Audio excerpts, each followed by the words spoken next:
The door opened and a homeless teenager walked into my bookstore. 16 years old, dirty clothes, worn backpack. She asked if I was hiring. I should have said no, but when I looked at her face, I froze.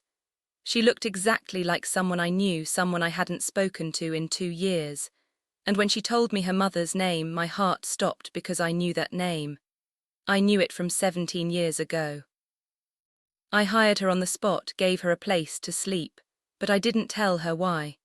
Because if what I suspected was true, if this girl walking into my store wasn't just a coincidence, then everything was about to change for her, for me, and for the person who'd cut me out of their life 2 years ago. The person whose face I saw every time I looked at this girl. What I discovered in the next weeks would force me to make an impossible choice. My name is Linda, and this is my story. Before we continue, please leave a comment telling us where you're watching from and subscribe to the Never Too Old channel. We're creating a community of people who know that our best chapters can happen at any age. Now, back to the story. It was a Tuesday in November when everything changed. Cold outside, the kind that makes your hands ache. I had the heat turned up in the store, but it never quite reached the corners. 4 customers all day, maybe 5. I was behind the counter doing the accounts, numbers that didn't look good no matter how many times I checked them. The bookstore felt too big with just me in it. Too quiet. The door opened, a girl walked in. Teenage, maybe 16 or 17, thin in a way that said she hadn't been eating enough. Her backpack hung off one shoulder, worn at the seams. The jacket was too big, sleeves covering her hands, jeans with dirt at the knees. Something about her face caught my attention. Familiar somehow, I couldn't place it. She stood just inside the door like she was deciding whether to stay. Her eyes moved across the shelves, not casual browsing. She was studying them. I went back to my ledger, gave her space. She moved to the fiction section, young adult first, then literary. Her fingers touched the spines gently. She pulled a book out, opened it, read the first page standing right there. I watched from the corner of my eye. She carried the book to another section, poetry, set it down on the small table and kept looking. She was killing time, I could tell, somewhere warm to be for a while. 20 minutes passed, maybe more. She came back to the poetry table, picked up the book she'd left, held it against her chest. Then she walked toward the counter, stopped a few feet away. "Excuse me," her voice was quiet. I looked up. "Yeah, are you hiring?" She shifted her weight. "I need work, I'm really good with books." I set my pen down. "How old are you?" 16, quick like she'd practiced. "I know I'm young, but I work hard, I can prove it." 16, "What's your name?" "Jennifer." A pause. "Jennifer Carter." Carter. I turned the name over in my mind. Nothing came. "Where do you live, Jennifer?" She looked down. "There's a shelter 2 blocks over." "I've been staying there." A shelter. This kid was homeless. "You're not from around here?" "No, upstate. I ran away from an orphanage about a year ago." An orphanage, 16 years old, and already this much life behind her. "What about your parents?" She was quiet. "My mom died when I was 12. Her voice got smaller. "My dad died before I was born, that's what my mom told me." I watched her face, the way she said it, like she'd repeated those words so many times they didn't hurt anymore. "I'm sorry," I said. She nodded. "Thank you. What was your mother's name?" "Amanda." She looked up at me. "Amanda Carter." The air went out of the room. "Amanda, I saw her, not this girl, but the girl from years ago." Dark hair pulled back, soft voice. She used to come into the bookstore to meet Chris, my son. She'd sit in the corner with him, reading poetry out loud while he pretended to pay attention. That was 16, 17 years ago. She came here all summer, then she stopped. I asked Chris about it once. He shrugged, said they broke up, said she went back to her hometown. He didn't seem bothered by it, just moved on. I never saw Amanda again after that, never knew what happened to her until now. This girl standing in front of me, Jennifer Carter, 16 years old. The timeline fit. I looked at her again, really looked. The way she held herself, the set of her jaw, something familiar I'd noticed when she first walked in. She reminded me of Chris when he was younger. My stomach dropped. Could she be? No, I was jumping to conclusions. Amanda had been Chris's girlfriend for one summer. That didn't mean anything. Plenty of girls are named Jennifer. Plenty of last names are Carter. But 16 years old, Amanda's daughter. And that face. I needed to think, needed to figure this out before I did anything stupid. "Can I ask you something?" Jennifer said. "Of course. Do you really have a job, or were you just being nice?" The hope in her voice, the fear underneath it. I made my decision. "I have a job, you're hired if you want it." Her eyes went wide. "Really? Can you start tomorrow at 9? She stared at me. "You don't know anything about me." "I know you love books, that's enough for now." She was shaking just a little. "I don't have references or anything." "That's fine. I can work mornings, afternoons, whatever you need. We'll figure it out tomorrow." I came around the counter. "There's a couch in the back office. It's not much, but it's warmer than a shelter. You can use it until you find something better." "I can't pay you." "You'll work, that's payment enough." Jennifer just stood there like she couldn't process what was happening. Her eyes filled up. She blinked fast, trying to hide it. "Thank you," she said, her voice cracked. "I won't let you down, I promise. I believe you." She nodded, wiped at her eyes, quick. 9 tomorrow. 9, she turned to go, made it to the door, stopped. "Why are you doing this?" I looked at this girl, this stranger who might not be a stranger. "Because you asked," I said, "and I have a job that needs doing." She nodded. Didn't say anything else, just walked out into the cold. I stood in the empty store, the ledger still spread out on the counter, the quiet pressing in. Amanda Carter had a daughter, and that daughter just walked into my bookstore. I sat down in the chair behind the counter, put my hands flat on the ledger. The math was simple.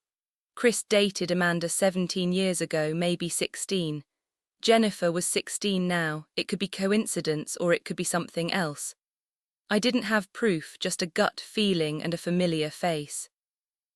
That wasn't enough to go making accusations, wasn't enough to call anyone or make a scene. But tomorrow, Jennifer would come back. Tomorrow, I could start asking the right questions, careful questions, see what I could learn. Tonight, I just sat there in the bookstore that had been mine and Paul's for 40 years. The bookstore that was only mine now. And I wondered if maybe, just maybe, I wasn't as alone as I thought. She showed up at 8:45 the next morning. I was unlocking the front door when I saw her coming down the sidewalk. Same worn backpack, different jacket, but just as oversized. Her hair was pulled back in a ponytail. She walked fast like she was afraid I'd changed my mind. "Good morning," I said. "Good morning." She stopped on the sidewalk.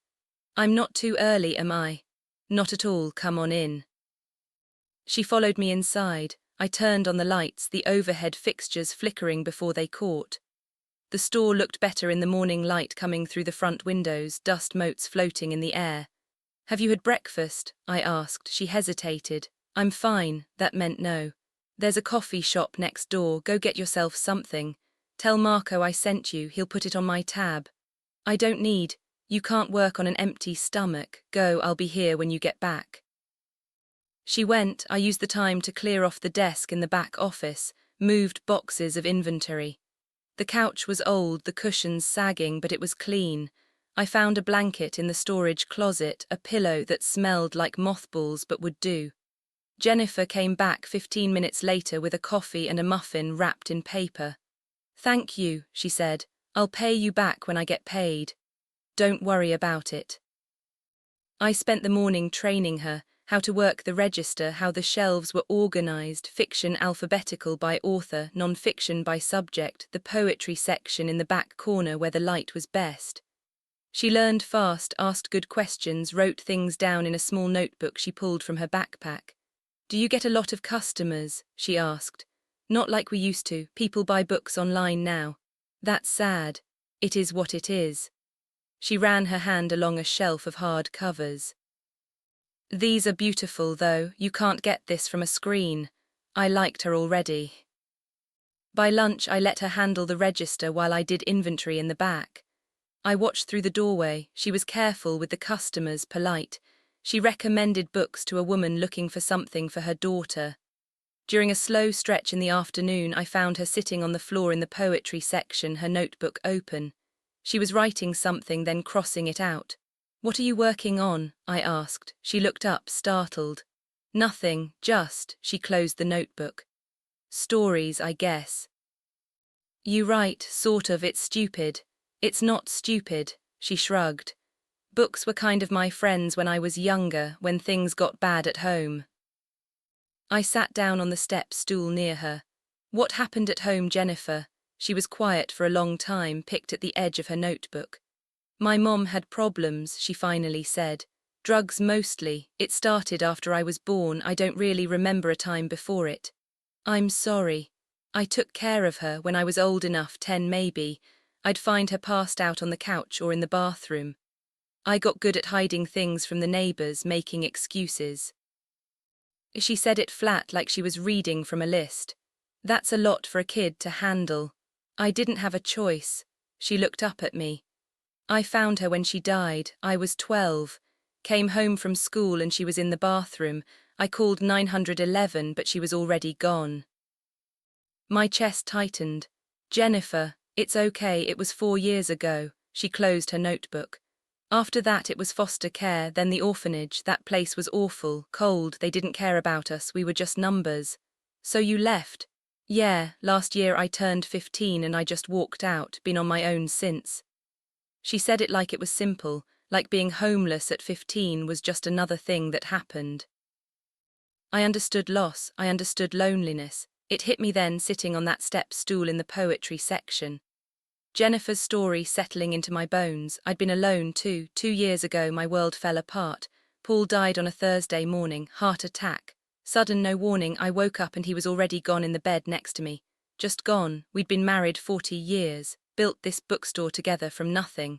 It was ours, every shelf, every book, every creak in the floorboards. The funeral was small. Paul didn't have much family left. Chris came. My son, but he stayed in the back, spent half the service on his phone, left right after without saying much. I spent 3 months in a fog running the store because I didn't know what else to do. The apartment upstairs felt too big without Paul. The silence pressed down on everything. Then Chris showed up one afternoon. He had a business plan, subscription boxes, curated products for young professionals. He needed $350,000 to get started. He wanted me to sell William's bookstore. "Think about it, Mom," he said. "This place barely breaks even. You're working yourself to death for what? Dad's gone, you don't need to keep doing this." I stared at him. "This store is all I have left of your father. It's a building, it's inventory. Dad wouldn't want you struggling. I'm not selling." His face changed, got hard. "You're choosing this over helping your own son." "I'm not choosing anything, I'm keeping what your father and I built. Dusty books over your son's future. Got it, Chris, forget it." He stood up, grabbed his coat. "Don't expect me to be around to watch you struggle, I'm done." He left, didn't call, didn't visit. 2 years of silence. I lost Paul, then I lost Chris by his own choice. I ended up completely alone, just like Jennifer. We both lost the people we loved. Both ended up with nobody. I looked at her sitting there on the floor, this kid who'd survived things she shouldn't have had to survive. And I saw the timeline clear as day. Chris and Amanda dated 17 years ago, maybe 16. Jennifer was 16 now, born after Amanda left. It could be nothing, or it could be everything. I needed proof, real proof, before I did anything that couldn't be undone. That night, after Jennifer went to sleep on the couch in the back office, I sat at the computer upstairs, searched for DNA tests, found a company that did ancestry matching, ordered 2 kits. They arrived 3 days later. Jennifer was restocking the young adult section when I brought them downstairs. "Hey," I said, "I got something kind of random." She turned around. "What's that?" I held up the boxes. "Ancestry DNA kits. I read this book about genetics a few weeks ago. Got me curious about my family tree. I ordered 2 by accident. Want to try it with me?" She looked at the box. "Really? Could be fun, see where our families came from. I don't know much about my family, just my mom. That's okay, it might show you something interesting. She shrugged. Sure, why not? We opened the kits at the counter, read the instructions together. The process was simple. Swab your cheek, seal the tube, mail it back. Jennifer did hers first. I watched her spit into the tube, cap it, shake it. That's it, she asked. That's it. I did mine. We packaged them up, walked to the post office together and dropped them in the mail slot. How long does it take? Jennifer asked. 3 weeks, maybe 4. That's a long time. Good things take time. She smiled. First real smile I'd seen from her. We walked back to the bookstore in the November cold. The sun was setting early. The street lights were already on. 3 weeks until I'd know for sure. 3 weeks until I'd have proof. And then I'd figure out what to do about Chris. The waiting started the next morning. Jennifer showed up at 8:30 with 2 coffees from Marco's, set one on the counter in front of me. Thought I'd return the favor, she said. It became our routine, morning coffee, her behind the register while I unpacked new inventory. Lunch shared in the back office. Her asking questions about books I'd loved. Me learning bits and pieces about who she was. First week passed slow. Each day I watched her looking for more signs, more proof beyond a familiar face and a timeline that fit. She worked hard, never complained, never showed up late. On Thursday I found her reading in the poetry section during her break, the same spot she'd been that first day. Find something good? I asked. She held up the book, Mary Oliver. My mom used to read poetry, she said, when I was little before things got bad. I sat down on the step stool. What was she like before? Jennifer's face softened. She was good, really good. She'd make up voices for different characters when she read to me. She loved books almost as much as I do, almost. A small smile. I might love them more.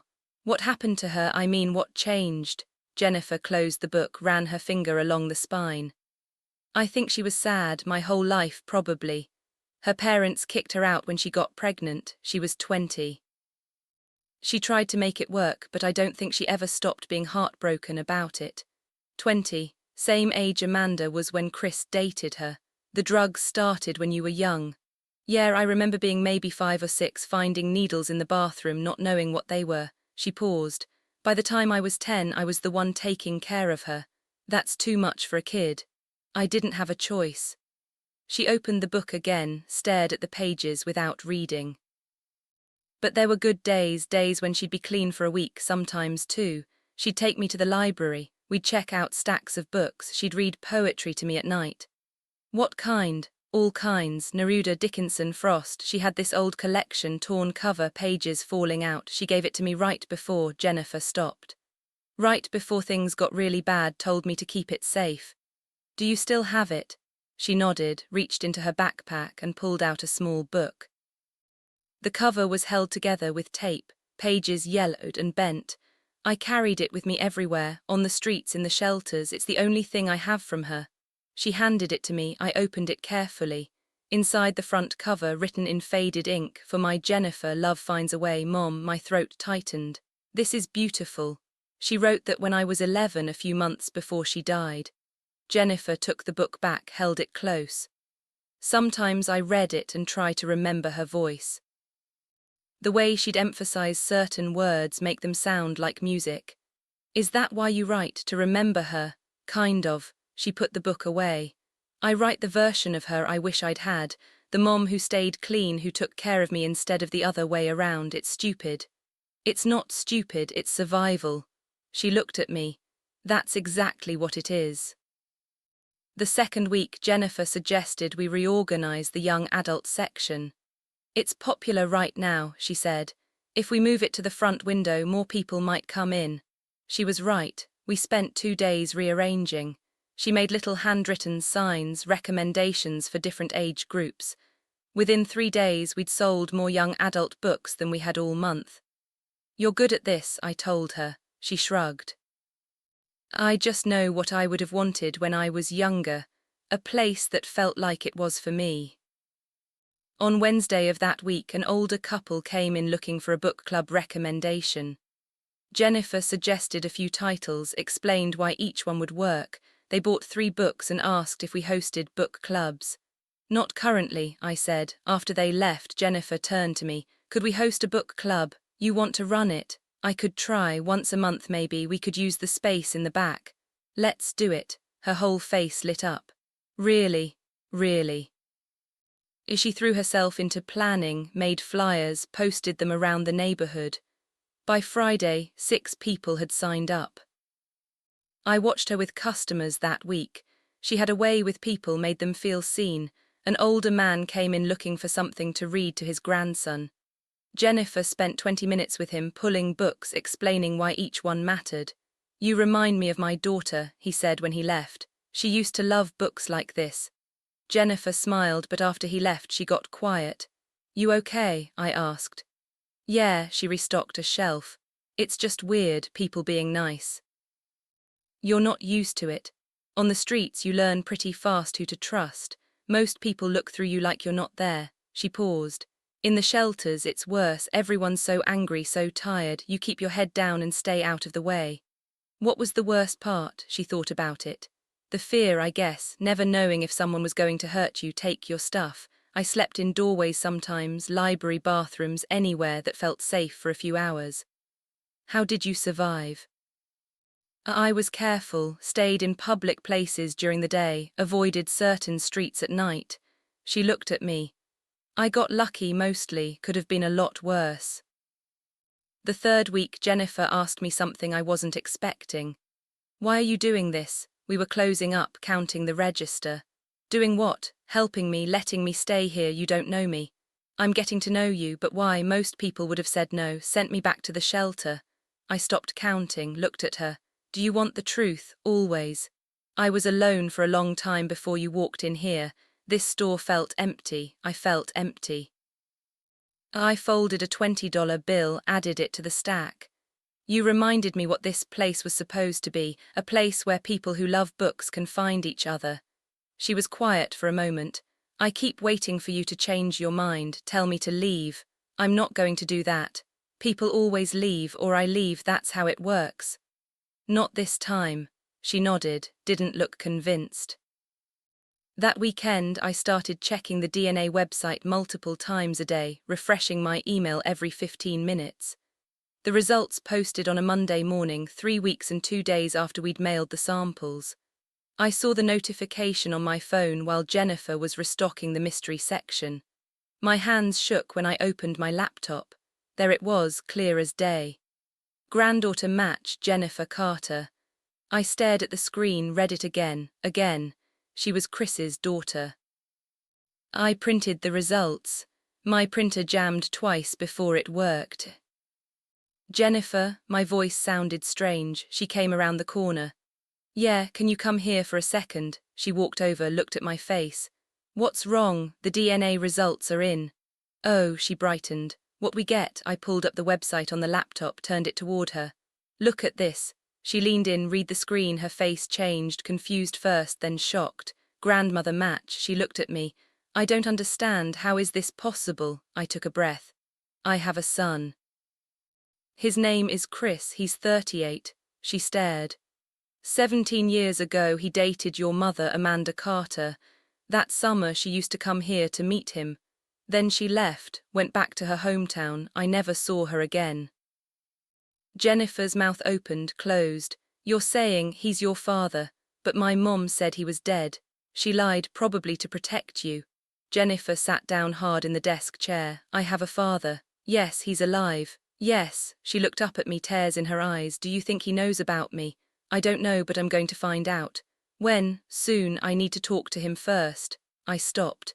I need to give him a chance to do the right thing. What if he doesn't want me? The fear in her voice, the hope underneath it. Then he's a fool, I said, and you still have me. She wiped her eyes, looked at the screen again. We're really family. We're really family. She started crying then, real crying, the kind that comes from somewhere deep. I put my arms around her and let her cry into my shoulder. My granddaughter. I had a granddaughter. That afternoon I waited until Jennifer went to lunch before I made the call. My phone sat on the counter in front of me.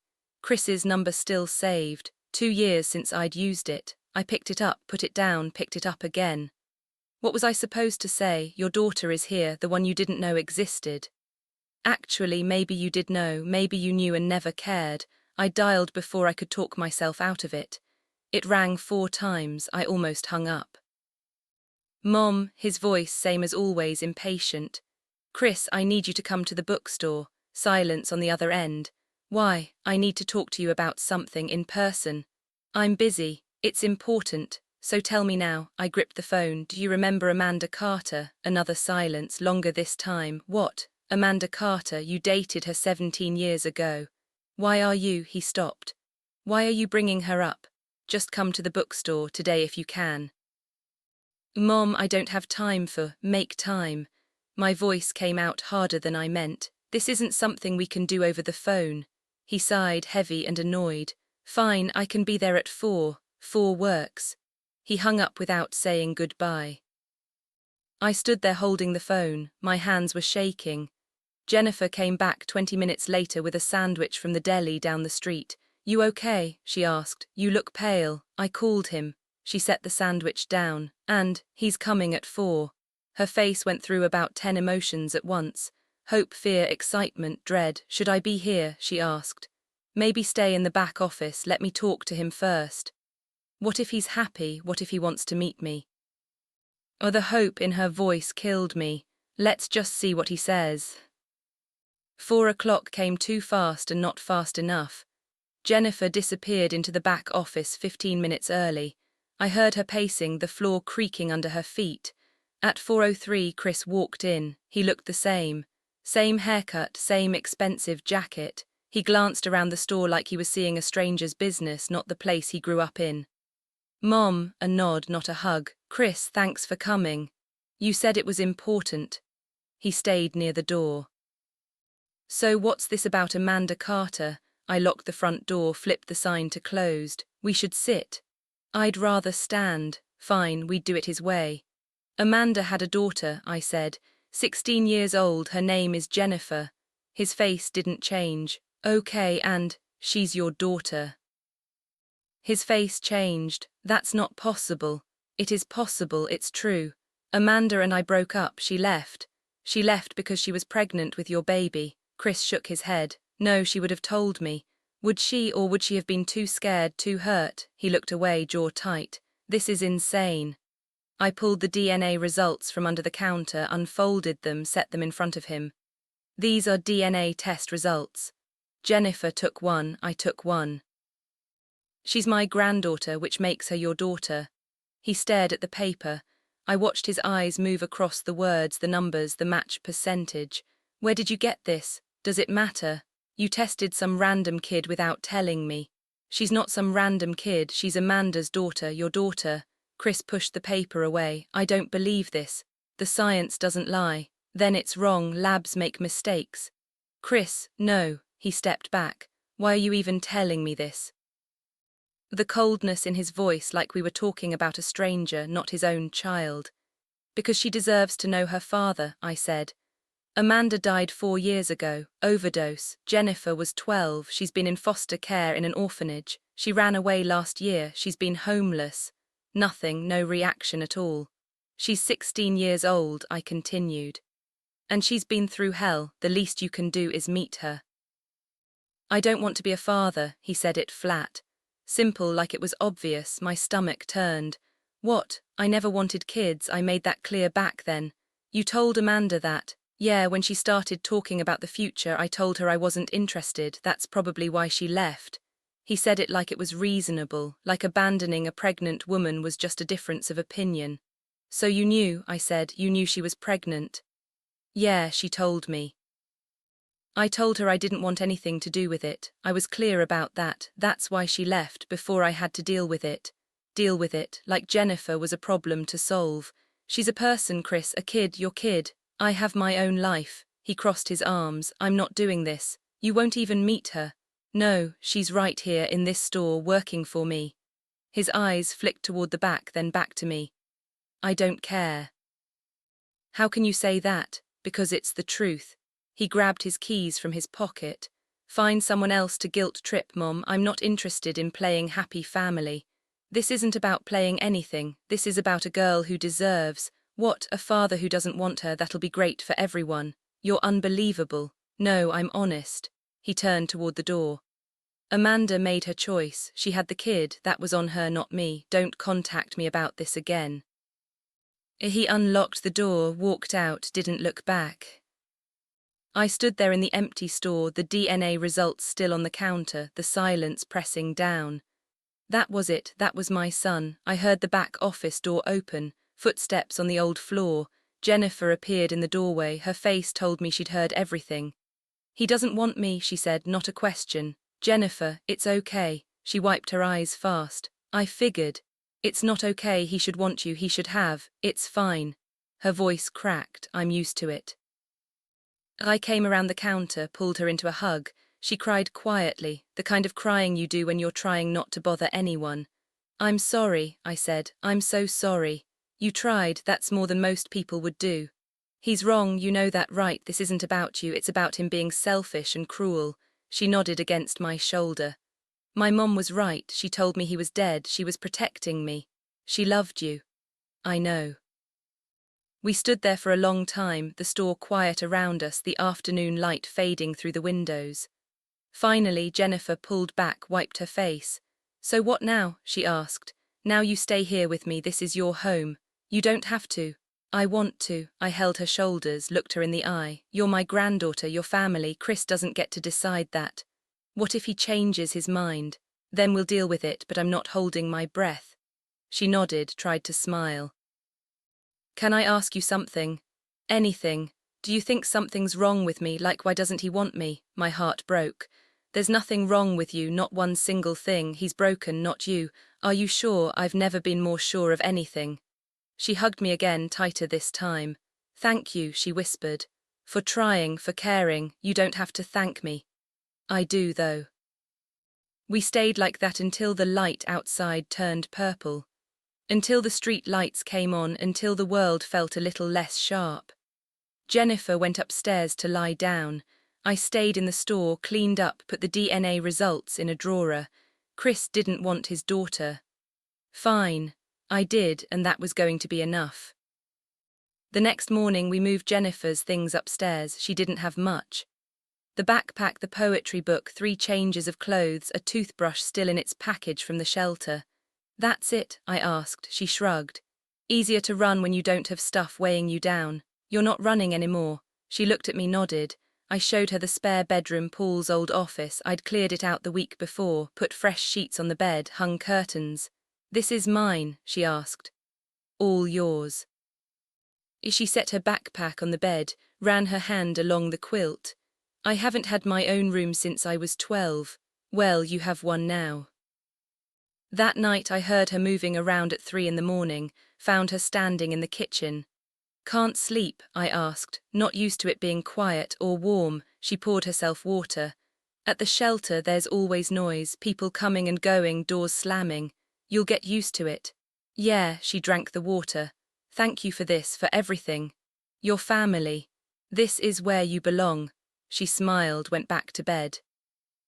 Within a week, she enrolled in night classes to finish high school, worked the bookstore during the day, studied at the counter between customers. I watched her balance both without complaining, never late, never asking for anything. You're allowed to take breaks, I told her once. I'm fine, I like being busy. The months moved fast.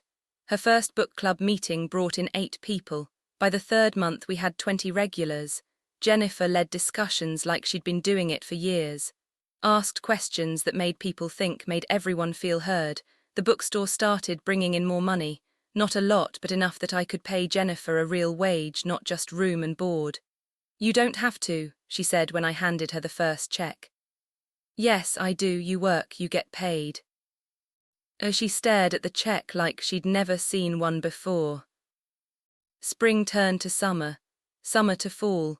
Jennifer turned 18 in November. I made her a cake, chocolate with vanilla frosting. She cried when she saw it. No one's made me a cake since I was 11, she said. We ate it in the kitchen upstairs, just the 2 of us. 2 weeks later, she walked across a stage and got her high school diploma. I sat in the audience with a dozen other families and watched her receive that piece of paper. She found me after, hugged me hard. "I didn't think I'd ever finish," she said. "I knew you would." That winter I found her notebook on the counter. She'd left it there while restocking. I shouldn't have looked, but I did. The pages were filled with stories, some crossed out, some finished, her handwriting small and careful. The stories were good, really good, raw and honest about a girl surviving things she shouldn't have to survive. "You read it," Jennifer said behind me. I turned. "I'm sorry, I shouldn't." "It's okay." She took the notebook. "They're not very good." "They're excellent." She looked doubtful. "I mean it," I said. "You have real talent." "You're just saying that. I've been selling books for 40 years. I know good writing when I see it." She bit her lip. "You think I could write a book?" "Yes, really, really." She started writing seriously after that. Every night after the store closed, weekends, early mornings before we opened. At 19, she finished her first manuscript, 300 pages, a novel about a girl taking care of her mother, finding her dead, surviving foster care, finding hope in books. She gave it to me on a Tuesday. "I don't know if it's any good," she said, "but I finished it." I read it that night, all of it, couldn't stop. When I finished, I went to her room, knocked on the door. She opened it, saw my face. "It's bad, isn't it?" she said. "It's beautiful." My voice cracked. "Jennifer, this is really beautiful." She started crying. "You mean it, every word." We spent the next year learning how to query agents. Jennifer wrote letters, sent them out, got rejections, lots of rejections. "Maybe it's not good enough," she said after the 20th one. "It's good enough, you just haven't found the right person yet." She kept trying. The bookstore kept growing. Jennifer set up social media accounts, posted about new releases, author recommendations, photos of the store. People started coming in because they'd seen us online. "You're good at this," I told her. "It's easy when you love what you're doing." At 21, an agent said yes. Jennifer called me from the back office, shaking. "She wants to represent me." "That's wonderful." "She thinks she can sell it." "Of course she can." 3 months later, the manuscript sold. Small publisher, modest advance, but it was real. Jennifer held the contract in her hands like it might disappear. "I'm going to be a published author," she said. "Yes, you are." 2 years later, her book came out. We hosted the launch party at the bookstore, packed the place. Jennifer read from chapter 1. Her voice steady, strong. I stood in the back and watched her. This girl who'd walked in homeless and scared, now standing in front of 50 people reading her own words. After everyone left, we sat in the quiet store. "Thank you," Jennifer said, "for believing in me. I'll always believe in you." The book did well, not a bestseller, but it sold. Got good reviews, won a regional award for debut fiction. The local paper did a small piece on her. Local author publishes first novel. Jennifer smiled for the photo but didn't make a big deal of it. At 25, her second book came out. Sold better than the first, made some bestseller lists, not the big ones but enough. Publishers started paying attention. Her third book sold at auction. 6 publishers bidding. The advance was $200,000. Jennifer came upstairs that day, sat at the kitchen table, put her head in her hands. "You okay?" I asked. "I don't know what to do with this much money." "Save some, invest some, buy yourself something nice." "I want to give some to the bookstore." "No, why not?" "Because you earned that, your words, your work." "You gave me everything," she said. "Let me give something back." We compromised. She helped with repairs. New shelves, updated the heating system. Things the store had needed for years. The bookstore thrived. Jennifer thrived. We fell into rhythms. Morning coffee at the kitchen table before opening. Book talk during slow afternoons. Dinner together most nights. She'd tell me about her writing. I'd tell her about customers, about Paul in the early days of the store. 10 years passed like that. Jennifer grew from a scared 16-year-old into a confident 26-year-old woman. She was kind, talented, strong in ways that still surprised me. But sometimes I'd catch her staring out the window, a look on her face I recognized. What are you thinking about? I asked once. Nothing. Jennifer, she sighed. Do you think he ever thinks about me? Chris, always Chris in the background. I don't know. I wonder what it would be like having a father. You don't need him. I know, but sometimes she trailed off. Never mind. You're allowed to want that. It's stupid. It's human. She never brought it up again. But I knew it was there. That ache for something she'd never had. We'd built something good together, something real, but part of her still carried that wound. The father who didn't want her, I hoped time would heal it. I was wrong. Things stayed quiet for a few months after that. Jennifer kept writing. The bookstore kept thriving. We had our morning coffee, our evening talks, our life together. I stopped worrying about Chris. He'd made his choice 10 years ago. As far as I knew, he'd forgotten we existed. I should have known better. One morning, Jennifer came down to breakfast with her phone in her hand and a smile on her face. "Look at this," she said. "Someone from that online literary magazine interviewed me last month. I forgot it was coming out today."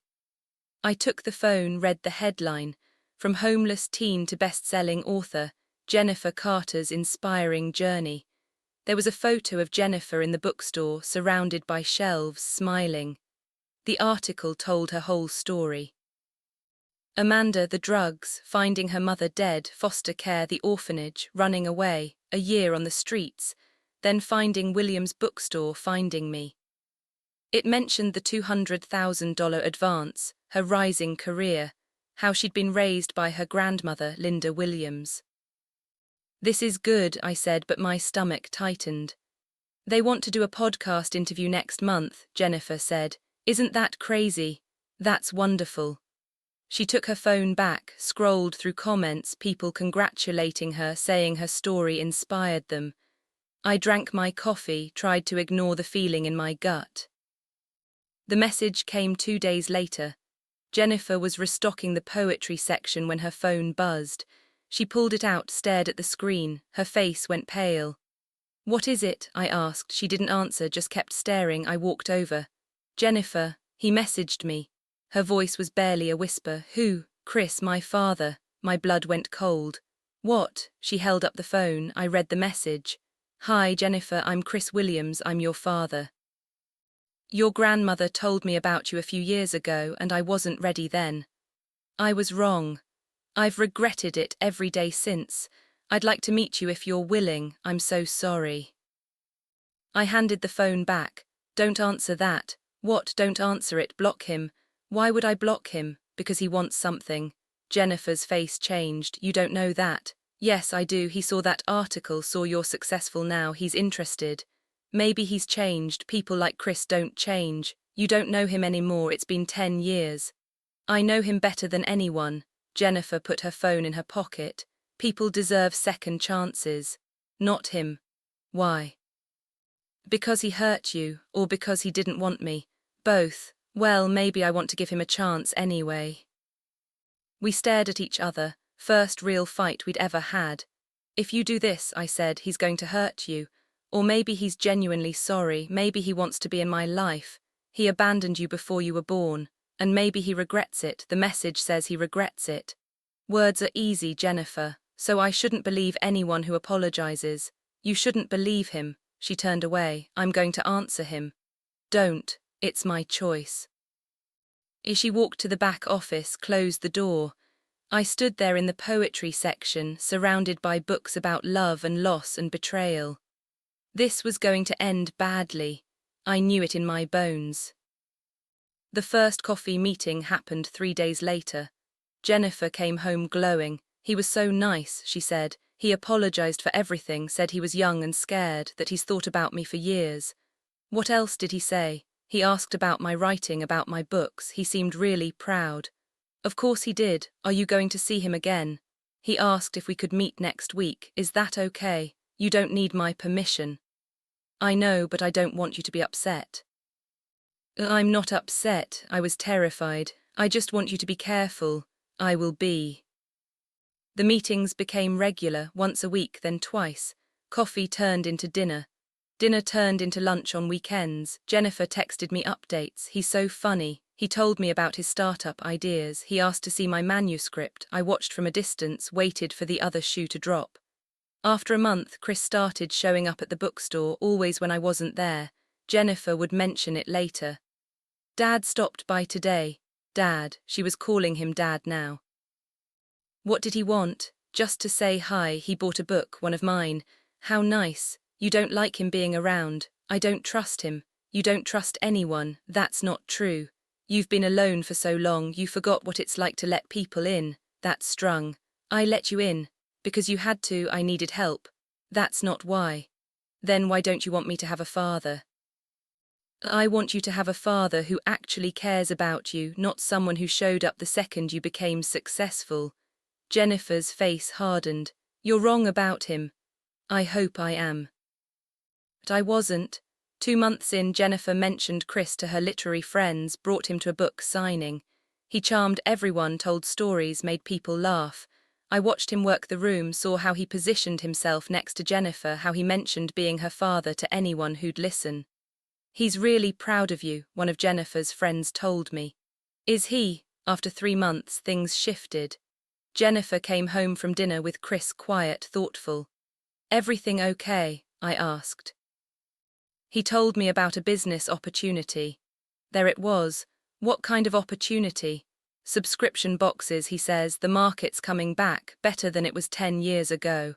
The same pitch, word for word. How much does he need? Jennifer looked surprised. How did you know he needs money? Lucky guess. He needs investors, people who believe in the concept, and he asked you. He said he'd understand if I wasn't interested, but he wanted to give me first opportunity since I'm family. Since I'm family, the words made me sick. How much?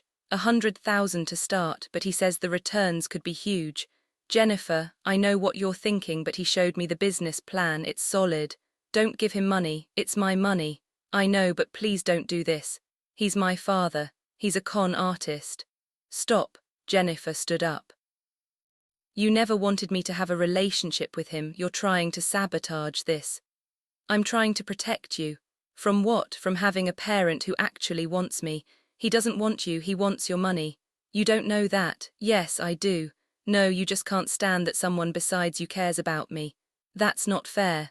Neither is this. She grabbed her coat. I'm going for a walk. She left. I sat at the kitchen table, hands shaking. I had to do something, had to prove what Chris was really after. The plan came to me that night. It was risky. If I was wrong, Jennifer would never forgive me. But if I was right, she'd finally see the truth.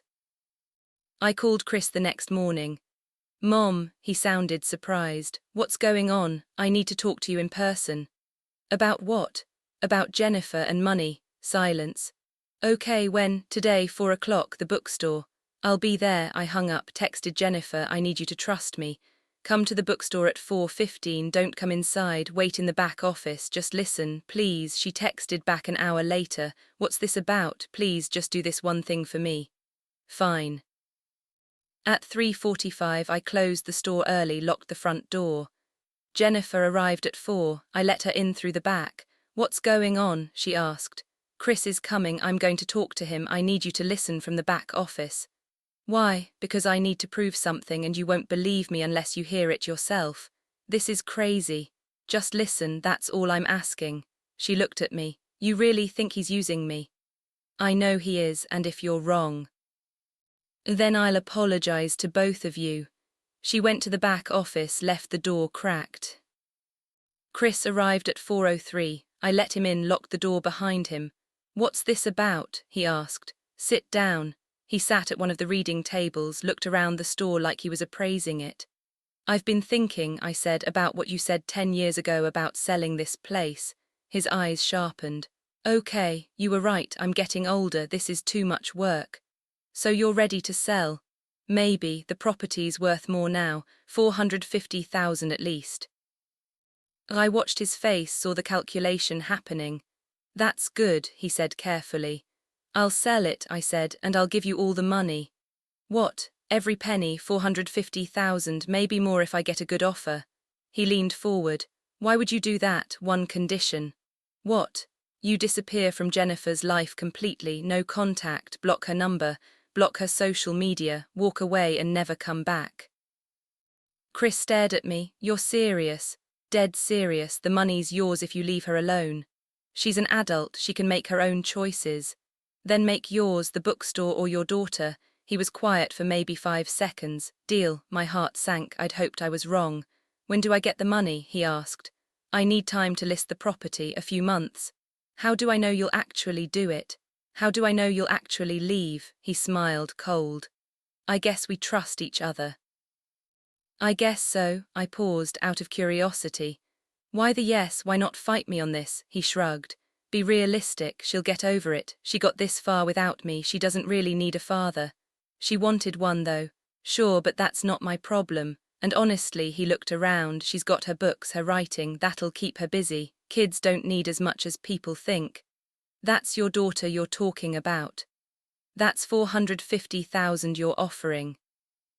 Actually, with the right agent, you could probably get 500,000.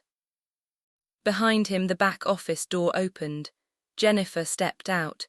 Her face was wet with tears, but her eyes were clear. Chris turned, saw her. His expression didn't change much, just a slight tightening around his mouth.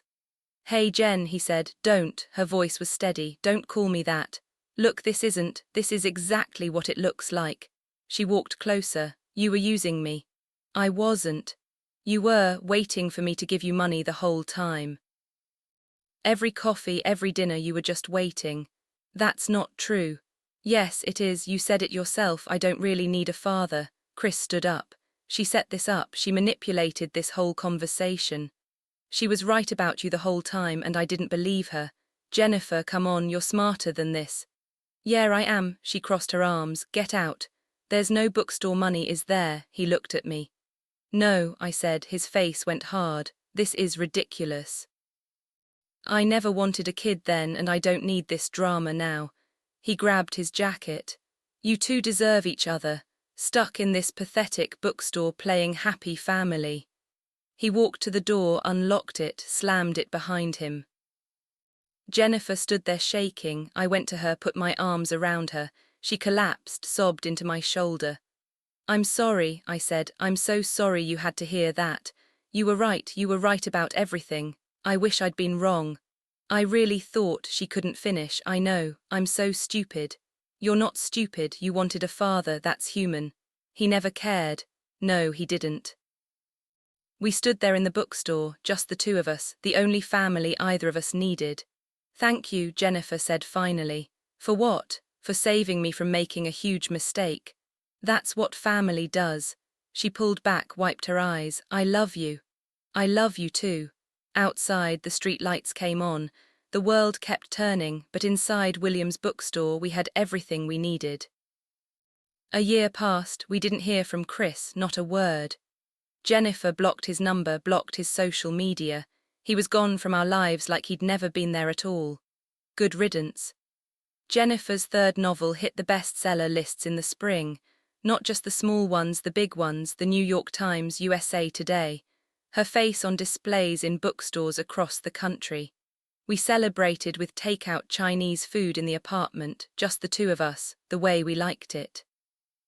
This is insane, Jennifer said, scrolling through her phone. People are actually reading my book. Of course they are, it's brilliant. She smiled, set the phone down. I'm working on something new. Another novel, a memoir about us, about the bookstore, about finding family when you least expected. My throat tightened. Yeah, if that's okay with you. More than okay. She started therapy that summer, twice a week. Working through the abandonment, the rejection, all the years of hurt. It helps, she told me once, talking about it. Good, that's good. William's bookstore kept thriving. We hosted more events, book clubs, author readings. Young writers started showing up, kids from foster care, teenagers who'd aged out of the system, people who reminded me of Jennifer at 16. She mentored them, sat with them in the poetry section, read their work, told them they had talent, gave them hope. You're good at this, I told her. I remember what it felt like having no one believe in you. At 76, I was still running the store. My hair had gone completely grey. My hands ached in the mornings, but I showed up every day, opened the doors, made the coffee. Jennifer had moved into her own apartment a few blocks away. She decorated it with books, framed covers of her novels on the walls, but she came to the bookstore every morning. We still had our coffee together, still talked about books, still lived the rhythms we'd built over 12 years. Her fourth book came out in the fall. I opened it to the dedication page. To Linda, who gave me home, family, and stories. I cried right there at the counter, didn't even try to hide it. By December, we were planning the Christmas event. Jennifer's latest novel, a reading and signing. We decorated the store, lights in the windows, garland on the shelves. It looked like something from a movie. The night of the event, people packed the place. Standing room only. Customers I'd known for years, new faces who'd discovered us online.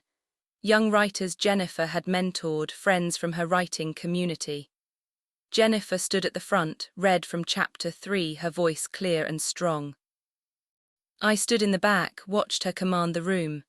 This woman who'd walked in 12 years ago with nothing but a worn backpack and a desperate hope. She'd built this, her career, her life, her confidence. After everyone left, we cleaned up, stacked chairs, swept the floor, put the garland back in place. I made tea in the back office, brought out 2 cups. We sat in the reading chairs by the window, the street outside dark except for the street lights, the store warm and quiet around us. I never thanked you properly, Jennifer said. For what? For that day when I walked in here, you didn't have to hire me, you didn't have to care. I saw you, that's all. Most people don't see homeless kids, they look away. Well, I'm glad I didn't. Well, me too, she sipped her tea. This store was dying when you got here, you know, I barely had customers. You saved me too, I said. We sat in comfortable silence, the kind that only comes from years of knowing someone, of building a life together one day at a time. Jennifer laughed suddenly. Something she'd read on her phone. The sound filled the store, bounced off the shelves, warmed the corners that used to feel so cold. I looked around at the books, at the lights in the window, at this girl who'd become a woman, who'd become my family. 12 years ago, I'd been alone, grieving, going through the motions. Then a girl walked in asking for a job, and everything changed. Not because of grand gestures or dramatic moments, but because of coffee in the mornings, books shared in the afternoons, dinner conversations that stretched into evening, small kindnesses that built into something unbreakable. Chris never understood that. He'd been looking for something big, something profitable, something impressive. He'd missed what was right in front of him, his loss. Jennifer set her cup down. I should head home, early morning tomorrow. Okay, she hugged me at the door. Love you too. She walked out into the December cold. I watched through the window until she turned the corner. Safe. I locked up, turned off most of the lights, left the window display glowing. Upstairs, the apartment was quiet but not lonely anymore. Never lonely. I made myself another cup of tea, sat at the kitchen table, looked at the framed photo Jennifer had given me last Christmas, the 2 of us in the bookstore, both smiling. My granddaughter, my family. Tomorrow she'd be back. We'd have our coffee, talk about books, serve customers, live our ordinary, extraordinary life. So that's my story. I'd love to hear what you think. Should Jennifer have given Chris a second chance or listened to me from the start? Let me know in the comments and subscribe for more stories like mine.